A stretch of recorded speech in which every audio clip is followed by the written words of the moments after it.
और दोस्त क्या हाल है। भारत राष्ट्र मानो ना मानो पहले बहुत ही ऊंचा देश था। आज हम कल्पना भी नहीं कर सकते उतना ऊंचा। ऐसा कमाल का एम्पायर, ऐसा कमाल की dynasty, Mauryan empire, Chola dynasty, Guptas, Ashoka the great, ऐसे दंग कर देने वाली आर्किटेक्चरल डिज़ाइंस हमारी बिल्डिंगों की, हज़ारों सालों पहले बनी हुई मंदिरें जो आज भी कितनी ही भूकंप आ जाए टस से मस नहीं होती हैं। यही राष्ट्र है जिसने चाणक्य को बनाया और फिर चाणक्य ने चंद्रगुप्त मौर्य को। लेकिन क्या आज वो राष्ट्र है जो पहले था? बिल्कुल नहीं। देश बहुत सी चीज़ों में आगे ऊपर नीचे होता रहता है, पर देश और राष्ट्र में फ़र्क होता है। देश अर्थव्यवस्था है, देश बाउंड्रीज़ हैं, देश वहाँ की सुरक्षा सेना कितनी कैपेबल है, वो देश है। पर राष्ट्र और देश, इसमें फ़र्क होता है। राष्ट्र हमारी पहचान होती है, राष्ट्र हमारा ज्ञान होता है। राष्ट्र देश भले ही किसी मामले में ऊपर, कभी कभी किसी मामले में नीचे चला गया हो, पर राष्ट्र पर हमला हमेशा हुआ है, लेकिन खड़ा हमेशा रहा वापस से। कभी भी पूरी तरह से इसको कोई हटा नहीं पाया। कई बार हमले हुए हैं, कई बार लोग आए दूसरी जगह से, कई बार कोशिश किया कि हटा दें, गिरा दें, जलन के मारे, क्योंकि इतने ऊंचे मूल्यों का राष्ट्र कहीं था नहीं।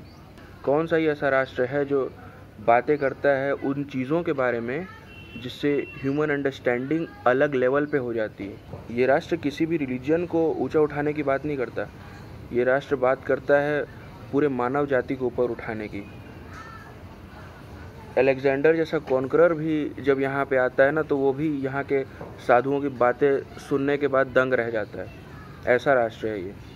हम यहाँ पे पोजेशंस को मार डालना चाहते हैं। यहाँ पे अहंकार, लालच, इन सब चीज़ों की बात होती है, उनको हटाने की बात होती है। हाँ, राष्ट्र पर हमले बहुत हुए, पर राष्ट्र कभी मरा नहीं। वैदिक पीरियड कितना पुराना था, लेकिन वेद आज भी हैं। आज भी भगवत गीता कितनों की ज़िंदगी बदल रही है। आज भी राम हैं, कृष्ण आज भी हैं। तो वो कभी नहीं मरेगा। इतने हमलों के बाद नहीं गया तो अब क्या जाएगा। पर अटैक हमारी बाजुओं पे सबसे पहले नहीं हुआ था। अटैक हुआ था सबसे पहले हमारे यहाँ मस्तिष्क पे। कैसे? नालंदा को उजाड़ के। एशिया की सबसे बड़ी यूनिवर्सिटी थी नालंदा यूनिवर्सिटी, और सेकेंड ओल्डेस्ट, सबसे पुरानी तक्षशिला यूनिवर्सिटी थी। नालंदा यूनिवर्सिटी इतनी बड़ी, इतनी विशाल। आज लोग डाइवर्सिटी की बात करते हैं ना, जापान से, तिब्बत से, मंगोल से, पता नहीं कहाँ कहाँ से लोग नालंदा यूनिवर्सिटी में पढ़ने आते थे। इतनी बड़ी लाइब्रेरी थी नालंदा यूनिवर्सिटी की, इतने ज़्यादा किताबें, लाखों किताब। वहाँ का दरबारी तक इतना पढ़ा लिखा होता था। आज के बड़े से बड़े प्रोफेशन वाला उतना नहीं पढ़ा लिखा होगा। यहाँ तक की रिक्वायरमेंट थी वहाँ के दरबारियों को भी संस्कृत कंपलसरी आने की, और संस्कृत को इतना महत्व नालंदा में दिया जाता था। आज कौन ही संस्कृत जानता है। कमाल के हॉस्टल्स, हज़ारों की तादाद में टीचर्स, इतनी बड़ी यूनिवर्सिटी आज तक नहीं बनी है। और ऐसे कमाल के सब्जेक्ट्स, बुद्धिज़्म, जैनिज़्म, अर्थशास्त्र, भूगोल, फाइटिंग स्ट्रेटजी, हिस्ट्री, पॉलिटिक्स, सब कुछ, विज्ञान, क्या नहीं पढ़ाया जाता था वहाँ पे। एस्ट्रोलॉजी, आयुर्वेद, मेडिकल, सब कुछ। मतलब जो भी पढ़ सकता है इंसान, जो भी जान सकता है ना, वो सब वहाँ पे पढ़ाया जाता था। बट आंखें फटी रह जाती थी लोगों की देख के, ये कमाल की चीज़ कैसे हो रही है यहाँ पे। एक चाइनीज़ बंदा है, जैन यून करके कुछ नाम है उसका, उसने पूरी किताब ही लिख डाली है उस पर, नालंदा पे। और कई जगहों पर लिखा गया इसके बारे में, पर हर किसी से ये सब चीज़ें देखा नहीं जाता है। जब बख्तावर खिलजी नाम का घटिया आदमी यहाँ आया था और उसने ये सब चीज़ें देखी कि भाई यहाँ तो इस मुकाम पे लोग पहुँच चुके हैं कि हम तो काफ़ी नीचे रह जाएंगे, फिर ये जलन थी उसकी।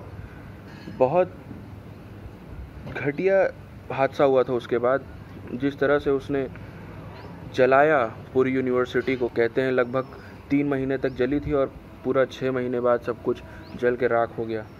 90 लाख किताबें, इतनी बड़ी लाइब्रेरीज, इतने बड़े हॉस्टल्स, इतने सारे लोग मरे। भिक्षुओं को मार दिया गया था, साधुओं को मार दिया गया था, कितने गुरुओं को मार दिया गया था, आचार्य को मार दिया गया था। गुरु और आचार्य सेम चीज़ होते थे। नालंदा जलाने के पीछे की कहानी ये है कि कहते हैं कि बख्तावर खिलजी एक बार इतना बीमार पड़ गया था कि कोई वैद्य उसका इलाज कर नहीं पा रहा था, कहीं से भी हो नहीं पा रहा था। तो उन्होंने बताया उसको कि भाई नालंदा में वहाँ के लोग बहुत शिक्षित हैं, बहुत पढ़े लिखे हैं, उन्हीं से किसी को बुलाओ, वो तुम्हारा इलाज ज़रूर कर देंगे। तो वहीं से एक वैद्य को बुलाया गया था। जब उसने देखा कि ये तो यहाँ का पढ़ा लिखा वैद्य है और हिंदुइज़्म में मानता है और ये सब बातें जब उसके दिमाग में चली तो उसने कहा कि नहीं, इससे तो मैं कराऊंगा तो गलत हो जाएगा, ऐसा वैसा। तो उसने मना कर दिया कि इससे इलाज नहीं कराऊंगा। फिर भी उसने उस वैद्य ने क्या किया कि उसे कुरान दे दी और कहा कि इसे एक एक पन्ना डेली पढ़ना और कुछ फ़ायदा शायद तब हो जाए। तो उसने कहा कि ठीक है, ये तो मेरे ही रिलीजन की है तो मैं इसे पढ़ सकता हूँ। तो वो थूक लगाकर एक एक चैप्टर डेली पढ़ता था और धीरे धीरे उसकी तबीयत ठीक हो गई। तो वैद्य ने पहले ही लेप लगा रखा था कुरान के हर पन्ने पे, ताकि वो डेली जब इस तरह से पन्ने पलटे तो थोड़ा थोड़ा कंज्यूम करता रहे उसको।